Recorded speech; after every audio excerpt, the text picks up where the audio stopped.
बिस्मिल्लाहिर्रहमानिर्रहीम। अस्सलाम वालेकुम नाजरीन, आज की हमारी वीडियो पाकिस्तान की इंटरनेशनल फ़्लाइट सऊदी अरब के लिए मनसूख करने के मुतल्लिक है। तफसीलात को आगे बढ़ाएंगे, मगर उससे पहले अगर आपने बसमा न्यूज़ को सब्सक्राइब नहीं किया तो सब्सक्राइब कर दें और बेल आइकन को प्रेस कर दें। सऊदी अरब की जानिब से तमाम बैनुल अक़वामी परवाज़ों की आमद-ओ-रफ़्त पर एक हफ़्ते के लिए आर्ज़ी पाबंदी आयद किए जाने के बाद पाकिस्तान इंटरनेशनल एयरलाइंस ने 21 दिसंबर की परवाज़ें मनसूख कर दी हैं। पीर को जारी किए नोटिफिकेशन के मुताबिक सऊदी अरब में गैर मुल्की परवाज़ों की आमद पर पाबंदी एक हफ़्ते के लिए आयद की गई है, जिसके पेश नज़र PIA ने आज पीर को सऊदी अरब जाने वाली 18 परवाज़ें मनसूख की हैं।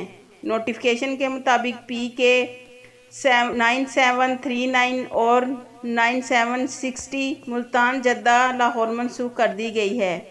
PIA की लाहौर से जद्दा और जद्दा से लाहौर आने वाली इस्लामाबाद से दमाम और दमाम से इस्लामाबाद कराची ता मदीना और मदीना से कराची आने वाली परवाज़ें मनसूख की गई हैं। तर्जमान PIA का कहना है कि परवाज़ों का इजाज़तनामा दोबारा हासिल नहीं होता, परवाज़ें मनसूख रहेंगी। तमाम मुतासरा मुसाफरों को परवाज़ें बहाल होते ही परवाज़ों पर एडजस्ट किया जाएगा। बरतानिया और दीगर यूरोपीय ममालिक में कोरोना की नई शक्ल सामने आने के बाद सऊदी अरब ने तमाम बैनुल अक़वामी परवाज़ों की आमद-ओ-रफ़्त पर एक हफ़्ते के लिए आर्ज़ी पाबंदी कर दी गई है। सऊदी खबरसार इदारे SPA ने वज़ारत दाखिला के हवाले से कहा है कि बैनुल अक़वामी परवाज़ों पर आर्ज़ी पाबंदी कोरोना वायरस की नई शक्ल के सामने आने के बाद लगाई गई है। कोरोना की ये नई किस्म बरतानिया समेत मुख्तलिफ यूरोपीय ममालिक में तेज़ी से फैल रहा है। वज़ारत दाखिला ने मज़ीद कहा है कि फ़ज़ाई पाबंदी एक हफ़्ते के लिए आयद की गई है, ताहम इसमें एक हफ़्ते की मज़ीद तोसी हो सकती है।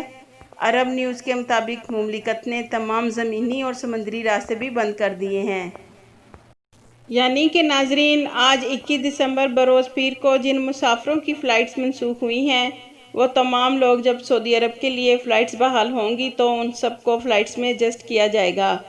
नाजरीन, सऊदी अरब के लिए फ़्लाइट्स पर पाबंदी आर्ज़ी तौर पर एक हफ़्ते के लिए लगाई गई है और सऊदी वज़ारत दाखिला का कहना है अगर मज़ीद ज़रूरत पड़ी तो पाबंदी को मज़ीद एक हफ़्ते के लिए बढ़ा दिया जाएगा। आपके कीमती वक्त का शुक्रिया।